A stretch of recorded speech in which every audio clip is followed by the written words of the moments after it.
Hello.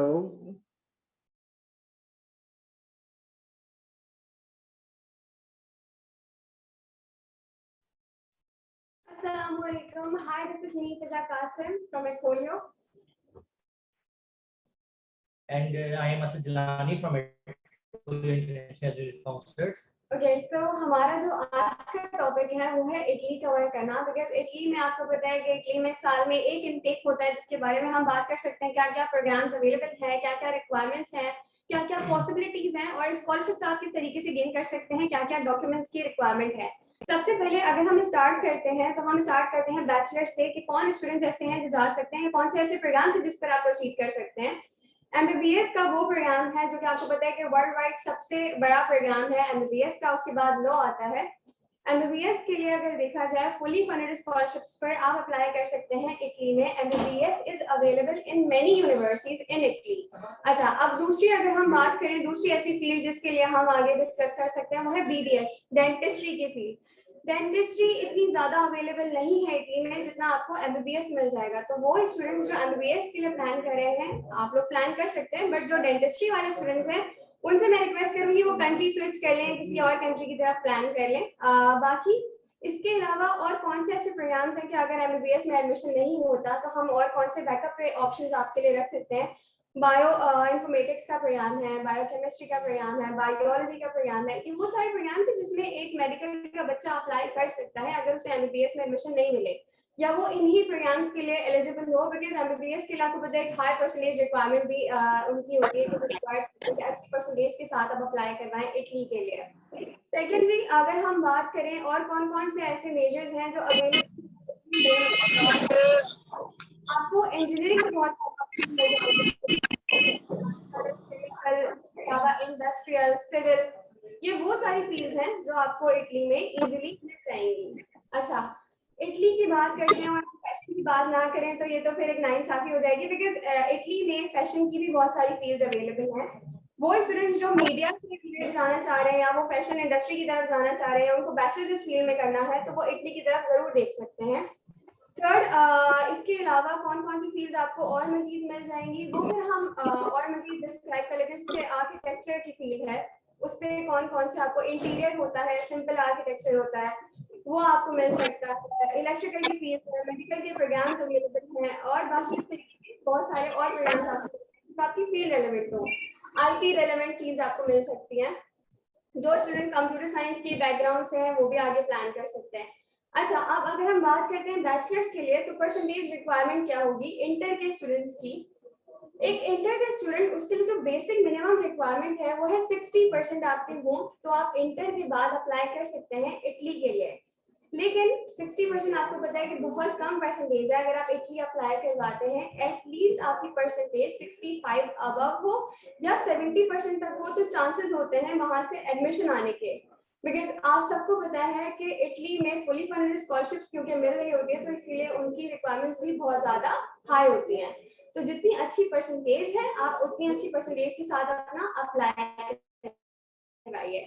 Secondly वो students जो जिन्होंने बीए किया हुआ है, जो कि आपका 3 इयर्स का डिप्लोमा होता है, इक्विवेलेंट टू इंटर होता है, उनके लिए क्या परसेंटेज रिक्वायर्ड है, 70% उनकी होनी चाहिए। अच्छा, यहाँ पे बहुत सारे ऐसे स्टूडेंट्स भी होंगे जो कि ए लेवल्स वाले होंगे। ए लेवल्स के लिए अगर आपके ट्रिपल बीज हैं तो भी आप अप्लाई कर सकते हैं। ट्रिपल बीज प्लस सी है आपका अगर किसी लैंग्वेज में तो भी आप अप्लाई कर सकते हैं। इसके अलावा कौन सी ऐसी, अच्छा गैप ईयर के बारे में बात कर लेते हैं कि बैचलर्स के बच्चे को क्या गैप ईयर अलाउ होता है। वैसे तो इटली में कोई मसला नहीं है कि अगर आपके पास गैप ईयर हो, लाइक अगर आपने इंटर किया है 2020 में और अभी 2022 है और आप अप्लाई करना चाह रहे हैं, आप बिल्कुल कर सकते हैं। बट गैप जस्टिफिकेशन मांगी जाती है। आप गैप जस्टिफाई करेंगे कि आपका गैप क्यों था, कोई मेडिकल पर्पस था या कोविड की वजह से आपका गैप आ गया था, या आप ऑलरेडी पाकिस्तान में किसी यूनिवर्सिटी में एनरोल्ड थे और आपने उसको जो है वहीं पे स्टॉप कर दिया और अब आप फॉरेन जाना चाह रहे हैं। तो ऐसी बहुत सारी चीजें हैं जो इंटर के स्टूडेंट जो बैचलर्स के लिए अप्लाई करना चाह रहे हो वो कर सकते हैं प्लान। अच्छा, अब बात करते हैं हम पोस्ट ग्रेड के स्टूडेंट्स की जो कि मास्टर्स के लिए अप्लाई करवा रहे होते हैं। उनके लिए गैप का कोई मसला नहीं है, ना ही एज की कोई ऐसा लिमिट वहां पर जो कि डिस्क्राइब की हुई है कि इतनी एज हो तो आप अप्लाई कर सकते हो मास्टर्स के लिए। इटली में मास्टर्स के लिए अगर आपने बैचलर्स किया हुआ है और बैचलर्स में आपकी सीजीपीए जो है वो 3 है या 3 से अबव है, तो आपके बहुत ज़्यादा चांसेस हैं वहाँ से एडमिशन आने के और स्कॉलरशिप मिलने के भी। अभी हमारे कुछ ऐसे स्टूडेंट्स हैं, आई डोंट नो वो इस वेबिनार में अवेलेबल है या नहीं है, उन सबको स्कॉलरशिप भी मिली है और उनके वीज़ा भी लग गए हैं। अगर परसेंटेज रिक्वायरमेंट की बात करूँ, परसेंटेज कन्वर्जन में कितनी रिक्वायर्ड होती है? 70%। बट क्योंकि आप लोगों को कुछ यूनिवर्सिटी का क्राइटेरिया पता है कि कुछ यूनिवर्सिटीज ऐसी भी हैं जिनकी 2.8 पर भी 70 बन जाती है, या अगर 2.5 से अबव अगर आपकी परसेंटेज है तो आपके लिए अच्छा है, आप इटली अप्लाई करवाइए या आप हमसे कंसल्ट कीजिए, हम आगे अपने रिप्रेजेंटेटिव से कंसल्ट करेंगे और जहां जहां पर आप एलिजिबल होंगे हम उन यूनिवर्सिटीज के बारे में आपको बता देंगे। अच्छा, इटली में अगर हम इनटेक की बात करें तो साल में सिर्फ एक इनटेक होता है। बहुत सारे स्टूडेंट्स हैं ऐसे जिनकी बहुत सारी कंफ्यूजन होती हैं कि नहीं मैम जनवरी भी इनटेक है, फैब भी इनटेक है। ऐसा नहीं है, साल में सिर्फ एक इनटेक होता है, सितंबर का इनटेक, जिसके लिए आप सब प्लान करते हैं। इटली में 4 कॉल्स होती हैं जिसमें आप अप्लाई करवा सकते हैं, जनवरी, फरवरी, मार्च, अप्रैल। लेकिन आपको पता है कि जो जनवरी की कॉल है सबसे ज्यादा एडमिशन आपको उस कॉल में मिल सकते हैं।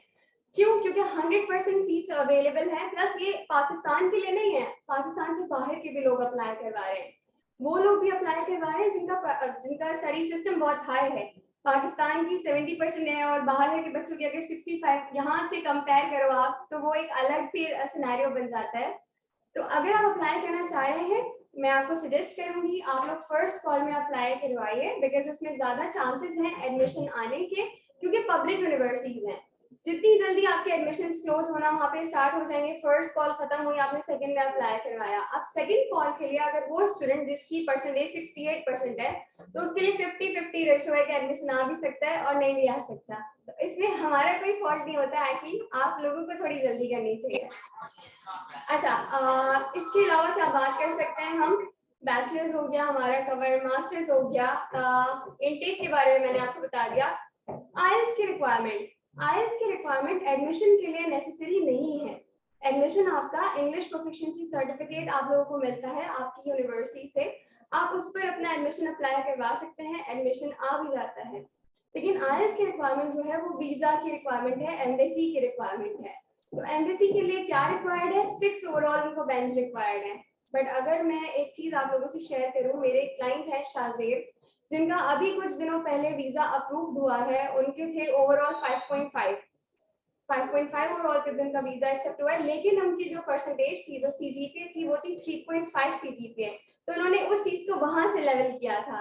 अगर वो स्टूडेंट्स जिनकी सीजीपीए थोड़ी सी कम है, लाइक 2.7 है, 2.8 है, उनके आईएलटीएस में अच्छे बैंड आ जाते हैं, तो वो वीजा फाइल कर सकते हैं, उसको कोई मसला नहीं है, आप लोग अप्लाई कर सकते हैं। अच्छा, प्रोग्राम अवेलेबिलिटी के बारे में हमने आपको बता दिया है, इनटेक से रिलेटेड हमने शेयर कर दिया है। अगर हम बात करते हैं बैंक स्टेटमेंट की, बैंक स्टेटमेंट क्या रिक्वायर्ड है इटली के लिए, जो कि वीजा के टाइम पे आपको रिक्वायर्ड होगी। बैंक स्टेटमेंट अप्रोक्स आपको दिखानी है 15 to 20 लाख तक की। स्पॉन्सर कौन कर सकता है? आप अपने आप को खुद स्पॉन्सर कर सकते हैं, आपके पेरेंट्स कर सकते हैं, आपके भाई कर सकते हैं, ठीक है। इसके अलावा कोई भी ब्लड रिलेशन आपका हो आपको स्पॉन्सर नहीं कर सकता फॉर इटली। आई होप आप सबको समझ आ रहा होगा। जिसके जो भी क्वेश्चंस हैं वो सेशन के बाद हमसे पूछ सकते हैं। बाकी ऑलमोस्ट आई गेस मैंने सारी चीजें कवर अप कर दी हैं, तो अब हम सरासत की तरफ जाते हैं, क्योंकि वो आपको सारी डॉक्यूमेंटेशन बताने वाले हैं इटली से रिलेटेड जो भी चीजें, कुछ कुछ याद बीच में हमें आता रहेगा तो हम भी शेयर करते रहेंगे आपसे। Sir over to you. अच्छा, इन्होंने मैम ने पहले एक बात कही थी आइल्स की, तो आइल्स की जो रिक्वायरमेंट है वो वीजा की रिक्वायरमेंट है ऑब्वियस, लेकिन कुछ यूनिवर्सिटीज आपकी एडमिशन के पहले ही आपसे आइल्स रिक्वायर कर लेती हैं, जो 6 ओवरऑल 5.5 ईच अप्रॉक्स एक मैटर करता है। तो मैं स्टूडेंट को बेसिकली ये बोलता हूँ कि वो पहले ही आइल्स कर ले, क्योंकि जब 6-7 महीने बाद उसने आइल्स देना ही है तो पहले आइल्स दे, ताकि उसके पास एक अपना एडमिशन के चांसेस एक ज़्यादा स्ट्रॉन्ग हो जाएंगे उसके। अगर वो इंग्लिश प्रोफिशिएंसी के थ्रू अगर अप्लाई करवा रहा है, अगर उसकी जगह आइल्स देता है तो आइल्स एक ज़्यादा उसके लिए बेनिफिशियरी हो जाएगा एडमिशन के लिए, ठीक है। और दूसरी चीज़ मैम ने कही थी कि बैंक स्टेटमेंट में पेरेंट्स और भाई भी कर सकता है, मतलब सिबलिंग भी कर सकता है। सिबलिंग बिल्कुल कर सकता है अगर पेरेंट्स जिंदा ना हो तो। अगर पेरेंट्स जिंदा हैं तो पेरेंट्स ही कर सकते हैं, वरना बच्चा खुद सेल्फ स्पॉन्सर बन सकता है। और दूसरी मैं बात बैंक स्टेटमेंट के हवाले से ये करूंगा कि बैंक स्टेटमेंट में बेसिकली आपको प्रूफ ऑफ फाइनेंस देना होता है, कि आपके पास ये जो बैंक स्टेटमेंट शो कर रहे हैं ये पैसे आपके पास आए कहाँ से। अब उसमें बहुत सी पॉसिबिलिटीज हो सकती हैं कि अलग अलग करके उसमें आपके पास गिफ्ट डीड बन सकती है, आपके किसी आपके फादर ने सेल डीड की, सेल डीड करने के मतलब कोई भी उसने सेल किया प्रॉपर्टी सेल करने के बाद उन्होंने आगे जो है वो आपको गिफ्ट कर दिया, या फिर आपके पास इतनी प्रॉपर्टी मौजूद थी जो आपने सेल आउट की, या आपके मदर के पास गोल्ड था वो सेल आउट किया। अच्छा, दूसरी चीज ये कि जो डॉक्यूमेंट्स आपके एडमिशन के लिए रिक्वायरमेंट होते हैं वो सबसे पहले है सीवी। सबसे पहली चीज है सीवी। सीवी एक अलग से बनती है, आपकी जो सीवी आप जॉब पर पर्सपेक्टिव लेके जाते हैं वो यूज नहीं हो सकती। हम आपको एक अलग से एक फॉर्मेट देंगे जिसके अंदर आपका सीवी यूरो पास फॉर्मेट आपका रिक्वायर्ड होगा। दूसरी आपकी चीज एनआईसी, ठीक है। अच्छा, एनआईसी बेसिकली क्यों चाहिए? एनआईसी इसलिए चाहिए कि जिस टाइम पे आपका वीजा अप्लाई होता है, आपकी डेट ऑफ जो आपकी प्लेस ऑफ बर्थ है, आपका जो करंट रेजिडेंस है उसके मुताबिक ही आपका वीजा अप्लाई हो सकता है। तीसरा है पासपोर्ट, ऑब्वियस पासपोर्ट, और पासपोर्ट जो आपका एटलीस्ट 2 साल की एक्सपायरी पे हो, ठीक है। और अगर आपका कहीं वीजा लगा है या कहीं से आपके रिजेक्शन है तो ऑब्वियस आप बताएंगे अप्लाई करते हुए ही।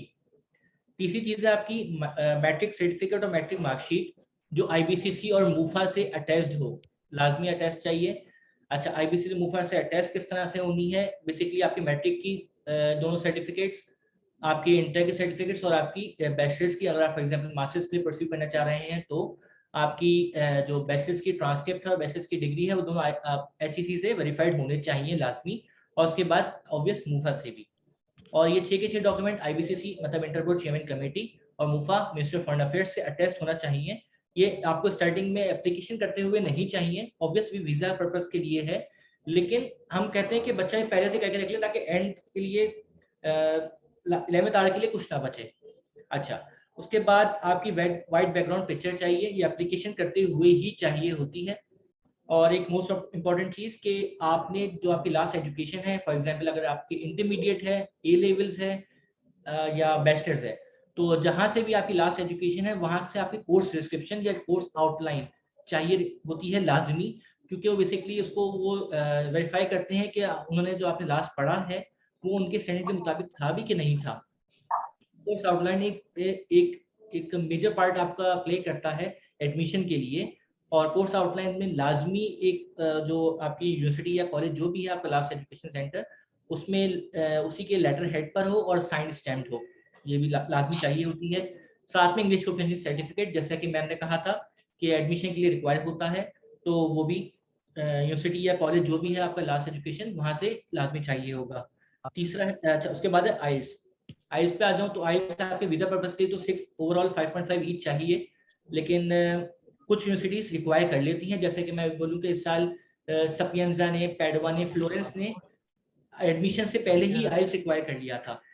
और यूनिवर्सिटी ऑफ मेसिना है तो उसमें बैचलर्स में वो बेसिकली बैचलर्स में टॉल्क रिक्वायर होता है, ठीक है, TOLC। तो उससे बचने के लिए बच्चों को मैं क्या बोलता हूँ, मैं ये बोलता हूँ कि भाई पहले ही आप आइल्स करके दे दो ताकि टॉल्क की रिक्वायरमेंट आपकी वेव हो सके, क्योंकि कुछ यूनिवर्सिटीज टॉल्क की रिक्वायरमेंट वेव कर देती हैं आइल्स की बेस पर। अच्छा, अब है सीनिया, ये कराची काउंसिल की तो कराची वाले बच्चों के लिए, लेकिन बाकी पाकिस्तानी के लिए, क्योंकि बाकी पाकिस्तानी इसके लिए क्या था उससे पहले कि डिक्लेरेशन ऑफ वैल्यू DO भी चाहिए होता था, साथ में इंटेलिजेंट ट्रांसलेशन रिक्वायरमेंट होती थी जो आपके डॉक्यूमेंट्स होते थे उसके। एक दफा जो आपका वीजा फाइल हुए सितंबर इंटेक के लिए, उसमें उन्होंने लाजमी करार दे दिया था सीमिया को, CIMEA को, ठीक है। और वो क्या है बेसिकली वो आपकी ट्रांसलेशन भी करती है साथ में, और आपकी इवैल्यूएशन भी करती है कि आपके जो डॉक्यूमेंट्स हैं, आपकी जो लास्ट क्वालिफिकेशन है वो उनकी स्टैंडर्ड एजुकेशन के मुताबिक थे कि नहीं थे। ये लेकिन होता है आफ्टर एडमिशन, क्योंकि यूनिवर्सिटी के इसमें नियम चलता है कि एडमिशन लाजमी चाहिए होता है। और इसके अंदर लाजमी आपके जो डॉक्यूमेंट्स हैं लास्ट क्वालिफिकेशन। अच्छा, इसके बाद आ जाए 2 रिकमेंडेशन लेटर जो आपके रिक्वायर हैं, वो रिक्वायर लाजमी इसलिए होते हैं कि आपके जो उनके ईमेल, उनकी कॉन्टैक्ट नंबर लाजमी रिक्वायर होते हैं। तो जो भी रिकमेंडेशन लेटर दें उनमें ये 2 चीज़ों का ख्याल रखें कि इसमें आपका जो रिकमेंडेड पर्सन है उसका ईमेल एड्रेस भी हो, उसका कॉन्टैक्ट पर्सन भी हो लाजमी। अच्छा, इसके बाद है draft of statement of purpose. Basically SOP भी एक मेन रोल प्ले करती है एडमिशन के लिए आपके। वो एसओपी इसलिए मैं स्टूडेंट से मांगता हूँ कि स्टूडेंट ही जानता है कि वो कौन है, क्या करता है और क्यों जाना चाहता है इटली, और क्या पढ़ना चाहता है। ठीक है, तो जब वो सब कुछ मुझे लिखकर एक वर्ड फॉर्म में दे देगा तो हमारे एसओपी राइटर्स जो हैं उनके लिए आसानी हो जाएगी कि वो आपके वे ऑफ राइटिंग में आराम से लिख सकें, आसानी से लिख सकें। ठीक है। अच्छा, आफ्टर एडमिशन पे आ जाता हूँ। आफ्टर एडमिशन पे आपका जो सबसे पहला डॉक्यूमेंट रिक्वायर होता है वो एफआरसी होता है, फैमिली रजिस्ट्रेशन सर्टिफिकेट। वो अक्सर लोग बनवा के ऑलरेडी रखे हुए होते हैं, जिन्होंने नहीं बनवाया वो नादर से बनवा सकते हैं। तो उसके बाद है डोमिसाइल। डोमिसाइल बेसिकली वैसे रिक्वायर्ड नहीं होता, लेकिन डोमिसाइल बेसिकली इसलिए चाहिए क्योंकि उसकी बेस पे काउंसलेट डिसाइड करती है कि आपको कौन से काउंसलेट में वीजा फाइल करना है। क्योंकि जैसे आपको मालूम है कि इसमें इंटरव्यू कराची काउंसलेट में नहीं होता। ठीक है, तो उसमें अगर आपका डोमिसाइल कराची का बना हुआ है तो आपको जरीस में जाकर सबमिशन करनी है खाली, आपको कोई भी इंटरव्यू आपसे नहीं होगा। अच्छा, उसके अलावा आ जाते हैं बैंक स्टेटमेंट पे। बैंक स्टेटमेंट की बात तो खैर मैं उनको ऑलरेडी बता चुका था, लेकिन फिर से उसको रिव्यू दे देता हूँ कि 15 to 20 लाख की बैंक स्टेटमेंट रिक्वायर होती है। ठीक है, और पेरेंट्स ही स्पॉन्सर कर सकते हैं, और अगर पेरेंट्स हयात नहीं है तो भाई या बहन, थर्ड पर्सन कोई भी स्पॉन्सर नहीं कर सकता।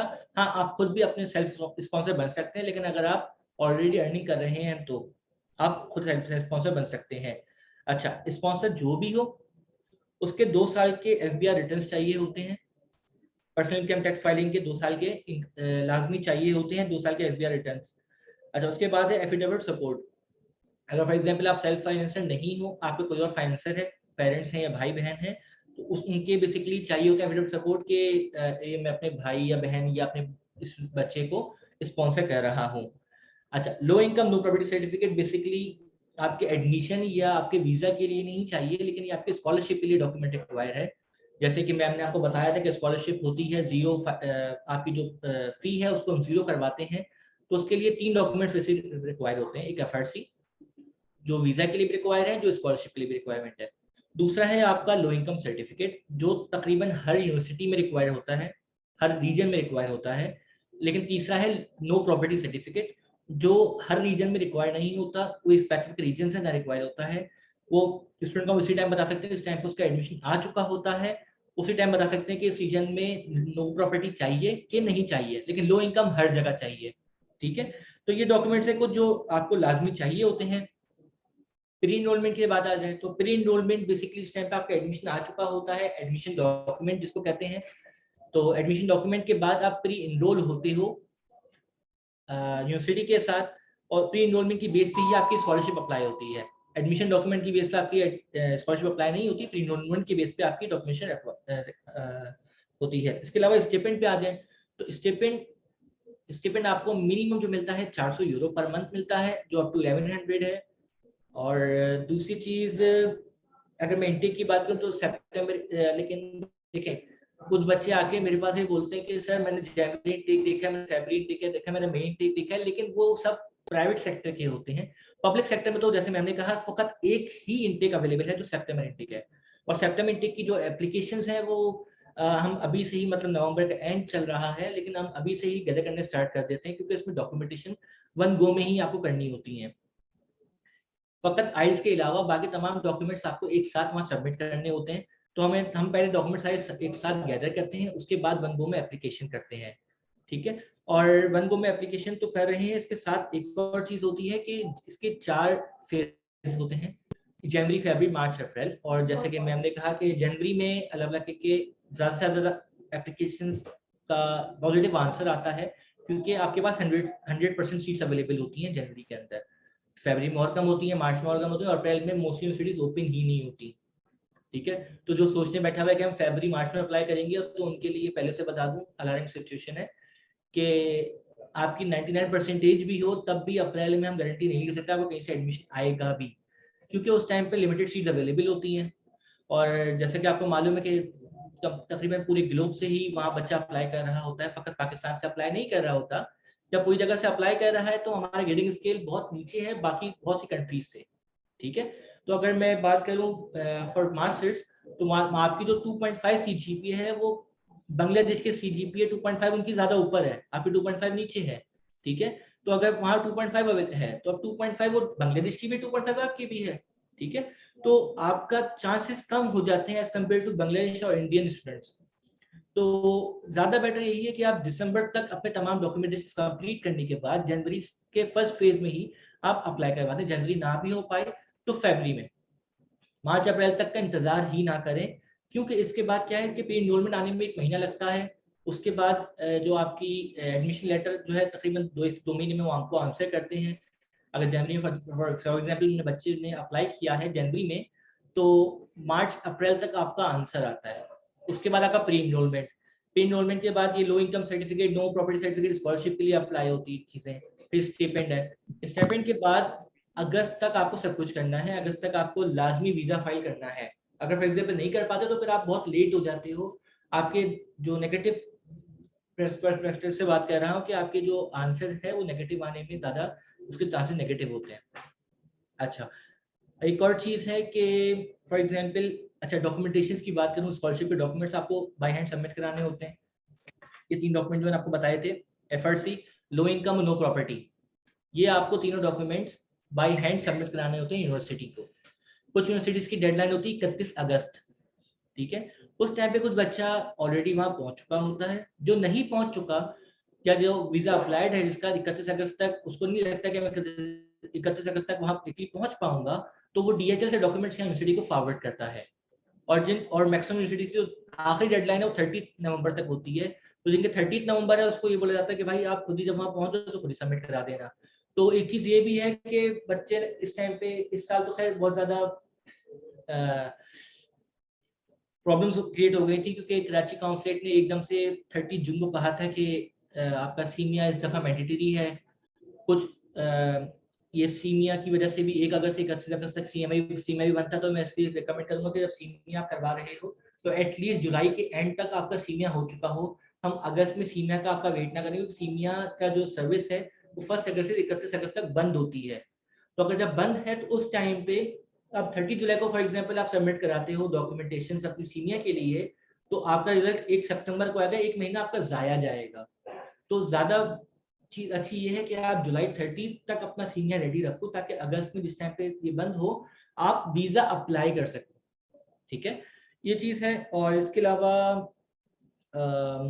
जॉब प्रोफेशनल्स की बात करूँ, जॉब में 20 आवर्स पर वीक अलाउ होता है, 20 आवर्स से 40 आवर्स तक अलाउ होता है। रीजन वाइज बेस कर रहा होता है। बैचलर्स को भी अलाउ है, मास्टर्स को भी अलाउ है जॉब करना, ठीक है।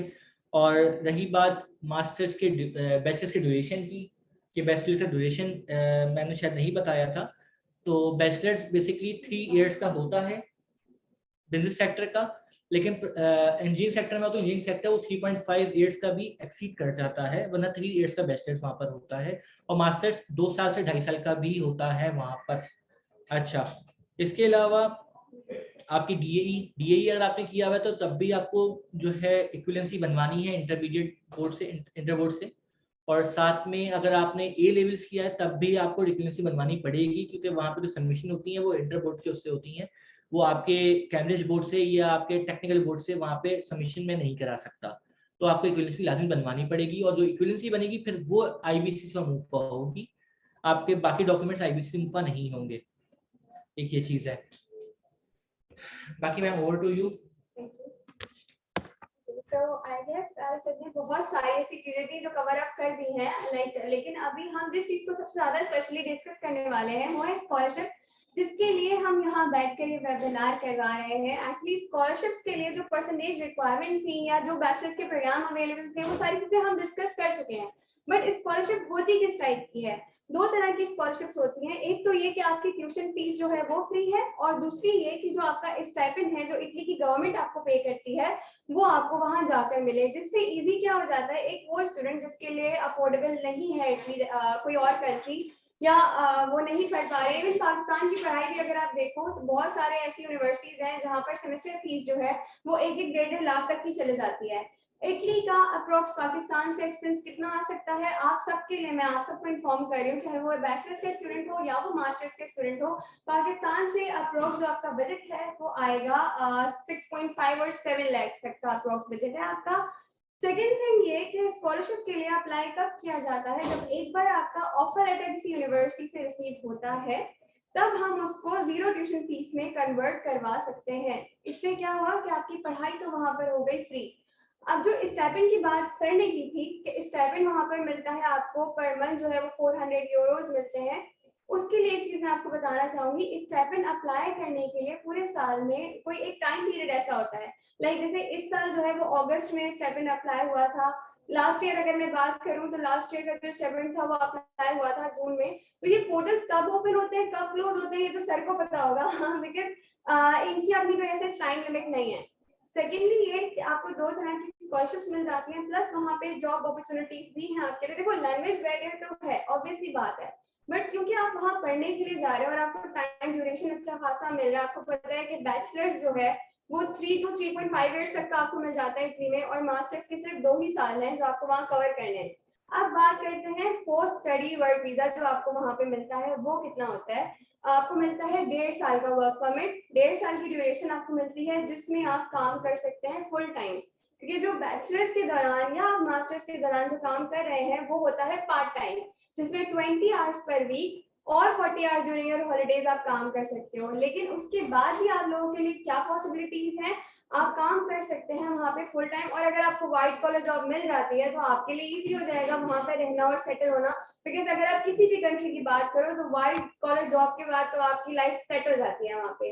बिकॉज अच्छा अगर हम बात करते हैं इटली की मजीद चीजों की, जैसे जॉब के बारे में हमने बता दिया कि क्या रेशोज चल रहे हैं वहाँ पे, हमारे जितने भी स्टूडेंट्स वहाँ पर हैं ऑलमोस्ट अल्हम्दुलिल्लाह हर कोई सेटल है, सबको जॉब्स भी मिल चुकी हैं, पढ़ाई भी फ्री है उनके लिए, और स्टाइपेंड भी अप्लाई हो चुका है उनका। स्टाइपेंड के लिए आपको पाकिस्तान से ही पता चल जाता है that you are the winner, और आप अगर वहां पहुंचते हैं वहां जाने के फौरन बाद आपको स्टाइपेंड नहीं मिलता कि आप गए और नेक्स्ट डे आपके हाथ में आप एंजॉय कीजिए, ऐसा नहीं होता। आपको वहां जाकर आफ्टर 3 मंथ्स एक लिस्ट शेयर की जाती है और उस लिस्ट में आपका नाम आता है, और क्योंकि वो यहाँ से ऑलरेडी आपको पता चल चुका होता है, वहां जाकर वो नेम आपको शो होगा, उसके बाद आपको अमाउंट मिलना शुरू हो जाएगी। लेकिन ऐसा नहीं है कि आपको पर मंथ मिलेगी या आपको इसका कोई टाइम ड्यूरेशन है, आपकी अटेंडेंस भी बहुत मैटर करती है। ऐसा ना हो कि आप वहां गए और आपने पाकिस्तानी होने का सबूत दे दिया और आप स्लिप हो गए, ऐसा नहीं होता। आपको वहां जाकर अटेंडेंस भी मेंटेन करनी पड़ती है, प्लस आपकी सीजीपीए रिक्वायरमेंट भी बहुत मैंडेटरी है, क्योंकि आपको आगे पता है कि आपको व्हाइट कॉलर जॉब लेनी है, तो दैट्स व्हाई ये दोनों चीजें आप लोगों के लिए बहुत नेसेसरी हैं। बाकी अगर आप लोगों को और फर्दर कोई भी डिटेल्स रिक्वायर्ड हैं आप हमसे कांटेक्ट कर सकते हैं। मुझे अभी 2-3 क्वेश्चन ऐसे थे जो मेरे सामने आए थे गैप ईयर के लिए। अच्छा गैप ईयर आपने कहा कि 3 इयर्स का अगर गैप ईयर हो तो क्या हुआ एक्सेप्टेड है इटली में। गैप ईयर अगर आपने बैचलर्स किया है 3 साल का आपका गैप है और आप उस दौरान काम कर रहे थे, वर्किंग एक्सपीरियंस है आपका और आप एक्सपीरियंस शो कर सकते हैं या अपॉइंटमेंट लेटर्स आप अपने शो कर सकते हैं, तो बिल्कुल आप अप्लाई करवा सकते हैं। सेकेंड थिंग ये कि अगर आप इंटर के स्टूडेंट हैं, आपका 3 साल का गैप है, ठीक है, इंटर का स्टूडेंट है और उसकी परसेंटेज अच्छी है, 80s में परसेंटेज है उसकी, और 3 साल का गैप है तो कोई मसला नहीं है, आप अप्लाई करवा सकते हैं। मेरे अपने एक स्टूडेंट का एडमिशन आया था लाइक 4 इयर्स के गैप पर, बट उनकी परसेंटेज बहुत अच्छी थी और उनका बैचलर्स के लिए एडमिशन आ गया था। लेकिन वो स्टूडेंट्स जिनकी परसेंटेज जो है वो 60s में आ रही है, लाइक 62 है, 63 है, 64 है, इस तरीके की अगर आपकी परसेंटेज है और आप प्लान कर रहे हो इटली के लिए, गैप ईयर भी आपके पास है, तो मैं सजेस्ट यही करूंगी कि आप नहीं करो प्लीज, क्योंकि एडमिशन आ भी जाए वीजा लगने के लिए बहुत मुश्किल हो जाएगा। Visa is such a risky factor. अभी तो रिसेंटली जो हमारा अपना, आप अगर हमारी कंपनी की बात करो कि हमारा अपना इटली का वीजा इशू कितना है, अभी तक 100% चल रहा है, बिकॉज हमारे जितने भी क्लाइंट्स के हमने अप्लाई किए थे सबके अल्हम्दुलिल्लाह लग गए हैं। उन सबकी प्रोफाइल्स भी आपको दिख जाएंगी फेसबुक पर, आप देख सकते हैं क्योंकि लाइव जा रहा है फेसबुक पर, इसलिए मैंने मेंशन किया कि आप सब वहां पर देख सकते हैं उन सबकी प्रोफाइल्स। सेकेंडली ये आप किसी स्टूडेंट से अगर कोऑर्डिनेट करना चाह रहे हैं, अकोमोडेशन की बात करते हैं, चले वीजा लग गया उसके बाद क्या, वीजा लग जाता है, हमारा काम यहीं पे खत्म नहीं हो जाता। स्टूडेंट्स हमसे तब भी इंटरेस्ट रहते हैं जब वो वहां चले जाते हैं, बिकॉज उनके अकोमोडेशन के लिए जो सारी चीजें जो प्रिपरेशन होती है, जो हेल्प करना होता है, इवन असद भाई अभी तक जो है वो स्टूडेंट से इंटच चल रहे हैं, क्योंकि उनकी अकोमोडेशन करवा कर देना, वहाँ पे आपकी होटलिंग करवाना, आपका टिकट बुक करवाना यहाँ से, इन सब चीजों में भी हमारी पूरी टीम आपकी हेल्प कर रही होती है। मैं काउंसलिंग डिपार्ट से हूँ, सरासर जो है वो एप्लीकेशन टीम के डिपार्ट से है। आप लोगों को जो भी क्वेरीज हो आप सब हमसे कांटेक्ट कर सकते हैं। अच्छा, अब दूसरे सवाल पर आते हैं। दूसरा सवाल था आपका कि क्या 60% के ऊपर आप अप्लाई कर सकते हैं? नहीं, बिल्कुल नहीं, प्लीज नहीं 60% पर एडमिशन आने के चांसेस भी नहीं है। वीजा की तो बहुत दूर की बात है। अगर हम 60% पर एडमिशन के लिए बात करते हैं तो 60% पर एडमिशन नहीं आ सकता। अच्छा, इसके अलावा सेकंड थिंग है कि आपने पूछा अगर आइल्स, पीटी या ड्यूलिंगो, आइल्स के अलावा अगर कोई और टेस्ट एक्सेप्टेड है या नहीं है? नहीं, ऐसा नहीं है। सिर्फ और सिर्फ आइल्स की रिक्वायरमेंट है और आइल्स भी 6 ओवरऑल बैंड्स के साथ एक्सेप्टेड होता है। पर जैसा सर ने आपको बताया कि 5.5 ओवरऑल पर भी हमारे स्टूडेंट का जो है वो वीजा अप्रूव हुआ है, ठीक है। तो ऐसा नहीं है कि 5.5 ओवरऑल पर भी आपका वीजा लग सकता है। अच्छा, मुझे और क्वेश्चन रिसीव हो रहे हैं, मुझे बस आप लोगों को बताना है कि क्या क्या क्वेश्चन हमारे पास रिसीव हो रहे हैं ताकि आपके क्वेश्चन के आंसर्स आप लोगों को मिल जाए टाइम बाय टाइम। अच्छा, जो बैचलर्स करना चाहते हैं आई गेस जो बैचलर्स करना चाहते हैं क्या उनके लिए आइल्स जरूरी है? ठीक है, चाहे वो बच्चा बैचलर्स के लिए जाना चाह रहा हो या वो मास्टर्स के लिए प्लान कर रहे हो। अगर आपने इटली जाना है तो वीजा की एम्बेसी रिक्वायरमेंट जो है वो आइल्स की रिक्वायरमेंट है। एडमिशन के लिए कोई मसला नहीं है, इंग्लिश प्रोफिशिएंसी लेटर पर आपका एडमिशन आ सकता है। बट फॉर वीजा पर्पस आप लोगों को आइल्स की रिक्वायरमेंट है, जो कि हम ऑलरेडी डिस्कस कर चुके हैं। बाकी अगर कोई चीज रह गई है, किसी और का कोई क्वेश्चन है तो आप लोग हमसे पूछ सकते हैं। हमारे नंबर्स भी अवेलेबल हैं, आप चाहें तो हमसे पर्सनली भी कांटेक्ट कर सकते हैं। अच्छा, including your consultancy charges, refundable and non refundable. अच्छा, ये सारी चीजें जो है आप हमसे व्हाट्सएप पे कनेक्ट कर लें तो ज्यादा बेहतर हो जाएगा। हम सब आपको इन पर्सन कांटेक्ट करके सारी चीजें बता देंगे। What is the percentage requirement for अच्छा, रिक्वायर्ड परसेंटेज आई गेस मैंने शेयर किया था, बट जब आपने ज्वाइन किया शायद आपने लेट ज्वाइन किया है। परसेंटेज रिक्वायरमेंट क्या है फॉर बैचलर्स? अगर आप बैचलर्स करने के लिए जाना चाह रहे हैं इंटर के स्टूडेंट की 60% मिनिमम रिक्वायरमेंट है। बट मैं ये सजेस्ट करूंगी अगर मेरे पास कोई स्टूडेंट आता है तो उसकी जो परसेंटेज रिक्वायरमेंट हो वो एटलीस्ट हो 65 अबव, ताकि उसके एडमिशन आने के भी चांसेस हो और वीजा के लिए भी हम उसकी प्रोफाइल को स्ट्रॉन्ग बना सकें और उसका आइल्स बाद में कवर करवा सकें। और अगर कोई स्टूडेंट्स हमारे पास मास्टर्स के लिए आना चाह रहे हैं जिनका ऑलरेडी बैचलर्स हुआ है तो वो 2.5 CGPA के बाद अपने मास्टर्स को कवर अप करवा सकते हैं। 2.5 CGPA आप समझें कि यही जो है ना वो आपकी बॉर्डर लाइन रिक्वायरमेंट है। आप 2.5 के बाद अपना केस हमसे पुट करवा सकते हैं। अच्छा, अब कुछ चीजें मैं आपको शेयर करना चाहूंगी। हमारे कुछ ऐसे बहुत सारे स्टूडेंट्स होंगे जिनके पास अभी 8 सेमेस्टर की ट्रांसक्रिप्ट नहीं होगी या उनका 8 सेमेस्टर अभी ऑनगोइंग होगा या फिर वो कंप्लीट होने वाला होगा या कुछ कोर्सेज रह गए होंगे। ऐसे मेरे पास बहुत सारे ऐसे केसेस आते हैं। मैं उनके लिए एक चीज शेयर करना चाहूंगी। देखो, हमारे लिए अगर हम एडमिशन अप्लाई करते हैं ना, डिग्री की जरूरत आपको, कंडीशनल ऑफर आपका आ जाता है, आपको डिग्री की जरूरत नहीं पड़ती। लेकिन आपको आगे के प्रोसीजर में आपकी डिग्री की जरूरत है, आपकी 8 सेमेस्टर की ट्रांसक्रिप्ट की जरूरत है, ठीक है। तो अगर आप लोगों के पास 7 तक की ट्रांसक्रिप्ट अवेलेबल हैं और अभी आपके 8 के कुछ कोर्सेज रह गए हैं, आपने करना क्या है, आपने एक बोनाफाइड लेटर बनवाना है, हमसे कांटेक्ट करना है और आगे हम आपका केस पुट करेंगे। बट मेक श्योर कीजिएगा कि आप अप्रैल से पहले पहले अपनी डिग्री जो है वो निकलवा लें ताकि आपके लिए आगे की जो सारी चीजें हैं वो लाइक स्मूथली चले। बिकॉज आपको पता है कि हर चीज की जो है ना वो एक डेडलाइन होती है। 1 साल पहले प्रोसीजर स्टार्ट करवाना पड़ता है ताकि 1 साल बाद का इनटेक मिल सके। ऐसा भी होता है कि आपका सितंबर में ही वीजा फाइल हो रहा होता है, बिकॉज सितंबर इनटेक जरूर कहलाता है चाहे वो किसी भी कंट्री का हो, बट जो क्लास की टाइमिंग्स होते हैं, जो आपका इनटेक एक्चुअल में स्टार्ट हो रहा होता है वो होता है अक्टूबर में स्टार्ट होता है। अब मेरे इवन अपने ऐसे क्लाइंट हैं जिनका वीजा ही अक्टूबर में फाइल हुआ है और वो नवंबर में लगा है, तो वो यूनिवर्सिटीज ने एक डेडलाइन शेयर की होती है कि इस टाइम से पहले पहले आपको पहुंचना है, तब तक आप ऑनलाइन पढ़ सकते हैं। इसीलिए हम स्टूडेंट्स को कहते हैं कि आप अपना प्रोसीजर स्टार्ट करवाएं ताकि हम आपके डॉक्यूमेंट सारे कंप्लीट करके आगे अपने रिप्रेजेंटेटिव्स को सेंड करें और वो फिर हमें आपकी अवेलेबिलिटी बताएं कि आप किन प्रोग्राम्स के लिए एलिजिबल हैं। ऐसा ना हो परसेंटेज कम हो और हम एक अच्छी यूनिवर्सिटी को देख रहे हो, हमें प्रोग्राम्स के साथ साथ देखना पड़ता है कि कौन सी यूनिवर्सिटी आपको ले सकती है। अच्छा, एक छोटी सी चीज मिस हो गई है, या तो वो इंटरव्यू से रिलेटेड है या वो टेस्ट से रिलेटेड है। बैचलर्स के बच्चों के लिए एक टेस्ट होता है जो कि टॉल्क का टेस्ट कहलाता है। कुछ यूनिवर्सिटीज उस टेस्ट को ले लेती हैं, कुछ नहीं लेती हैं। टॉल्क का test it's not that difficult, but वो हम लोग आपकी प्रिपरेशन उसके लिए करवा देते हैं बिकॉज हमारे और भी क्लाइंट्स ऑलरेडी दे चुके हैं। सेकेंडली मास्टर्स के लिए एज सच कोई टेस्ट का अभी तक मैंने नहीं देखा कि किसी यूनिवर्सिटी ने कोई टेस्ट के लिए कहा हो या इंटरव्यू के लिए कहा हो। हाँ, अगर कह देती है तो हम आपकी प्रिपरेशन उसके लिए थोड़ी करवा देंगे और फिर आपको दे सकते हैं। बाकी अगर कोई चीज मुझसे रह गई तो सर आप प्लीज उसे कवर कर दें। अच्छा, सबसे पहले ये चीज कि आपका जो आपने टॉल्क की बात की, टॉल्क हर यूनिवर्सिटी रिक्वायर करती है, लेकिन वो वेव कर देती है आइल्स की बेस पे।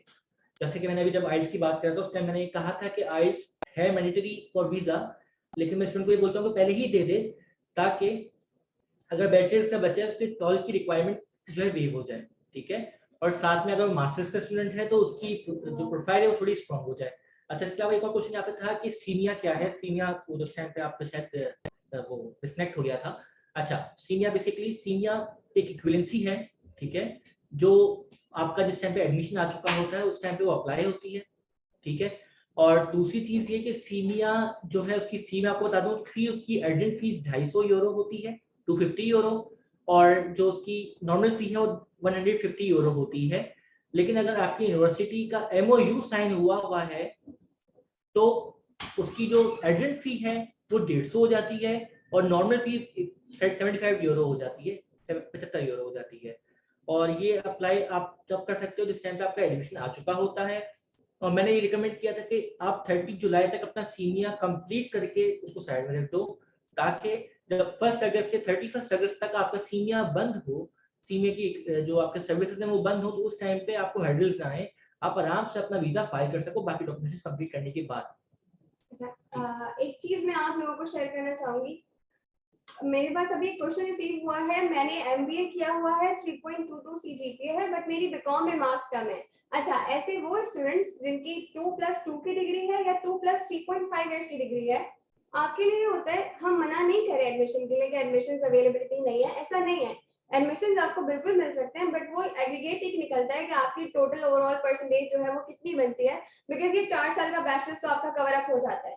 अब ये 4 साल का बैचलर्स बन गया तो आपकी जो परसेंटेज है वो कितनी बनती है, तो आप लोग हमें डॉक्यूमेंट सेंड करें ताकि हम आपको इस चीज से रिलेटेड फर्दर बताएं। सेकेंडली एक और क्वेश्चन रिसीव हुआ है कि अगर हम MBBS के लिए अप्लाई करना चाहें, देखिए MBBS के लिए भी आप प्लान कर सकते हैं। MBBS के लिए सबसे जो मेजर पार्ट है वो कहलाता है IMAT का टेस्ट।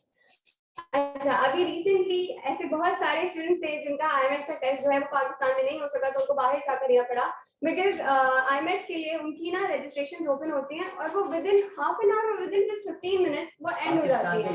तो मुश्किल से 15 मिनट बहुत 15 मिनट रहा था। इसके अलावा स्टूडेंट्स को कहाँ की डेट्स मिल रही थी, चाइना की, दुबई की, टर्की की, यहाँ की डेट्स मिल रही थी। तो MBBS थोड़ा सा डिफिकल्ट है। आप बाकी इसके लिए जो भी इन्फॉर्मेशन रिक्वायर्ड है आप हमसे पूछ सकते हैं, ताकि हम आपके ग्रेड्स वगैरह को देख लें कि आप कितने एलिजिबल हैं, कितने पानी में हैं, ताकि हम आपके लिए अप्लाई करवाएं।